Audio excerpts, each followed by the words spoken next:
Hi అండి. మేమైతే శనివారం నైట్ మా అత్తయ్య వాళ్ళ ఊరికి వచ్చాము. అదే పీర్ల పండుగ, ఆ ఫెస్టివల్ జరుగుతుందని. కరెక్ట్గా మేము వచ్చేసరికి 1 అయింది. 1 తర్వాత పీర్లు ఎత్తడం అయితే ఇక్కడ అట్లే అంటారు, అది స్టార్ట్ అయ్యింది. అదిగోండి పీర్ల సావటి. ముందు వచ్చేసి గుండం ఉంటుంది పెద్దది, అది మండే రోజు దాంట్లో నిప్పులు చేస్తారు. దాంట్లో నిప్పుల గుండంలో అందరు నడుస్తారు. ఇది ఫస్ట్ అదే చిన్న సర్గేస్ అంటారు ఇక్కడ. అది వచ్చేసి ఈరోజు అనమాట, శనివారం నైట్. ఇది ఎప్పుడైనా పీర్ల పండుగ మా ఊర్లో అయితే ఇట్లా మిడ్ నైటే జరిగిద్ది, 1:30 ఆ టైంలో. మేము వచ్చిన 1/2 అవర్ 45 మినిట్స్కి అయితే స్టార్ట్ అయ్యింది.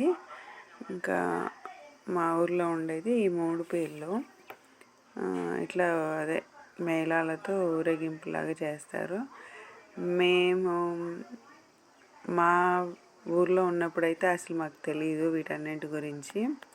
ఇంకా మ్యారేజ్ అయిన తర్వాత అత్తయ్య వాళ్ళ ఊర్లోనే ఫస్ట్ టైం చూడడము. కాకపోతే ఇక్కడ అలంకరణ అది బాగా చేస్తారు, బాగా ఫేమస్.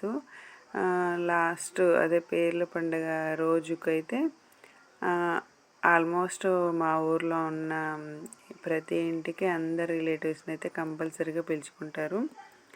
ఇదిగోండి ఇక్కడ బాగా క్లియర్గా కనిపిస్తుంది చూడండి, ఆ లైటింగ్ అది వేసింది వచ్చి పీర్ల సావిటి అంటారు. దాని ముందు గుండం చాలా పెద్దగా ఉంటుంది.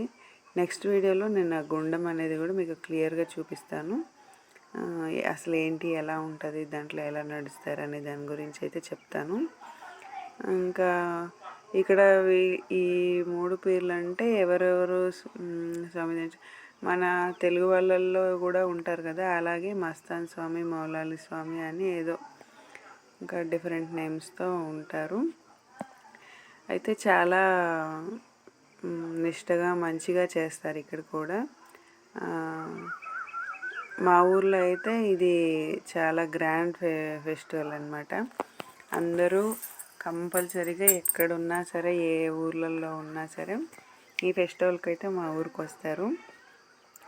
ఇది నైట్ తిరగడం ఇలా స్టార్ట్ అయిన తర్వాత అన్ని ఊర్లలో తిరిగి వచ్చేసరికి ఊరంతా తిరిగి వచ్చేసరికి మా ఏరియాకి ఎర్లీ మార్నింగ్ అయిపోయింది. ఇదిగోండి మా ఇంటి ముందైతే ఇలా పీర్లు ఇంటింటి దగ్గరకు వస్తాయి. ఇంటి దగ్గర అందరూ పూలు పళ్ళు ఏవో ఒకటి అట్లా స్వామికి ఇస్తారు. ఇంకా తర్వాత మళ్ళీ అదే సేమ్ ప్రాసెస్ 3rd డే ఉంటుంది. ఇదిగోండి మేము అత్తయ్య వాళ్ళు బయట పడుకున్నాము. ఇదంతా పొగకు నిండా ఉంది అసలు. ఓకే అండి, బాయ్.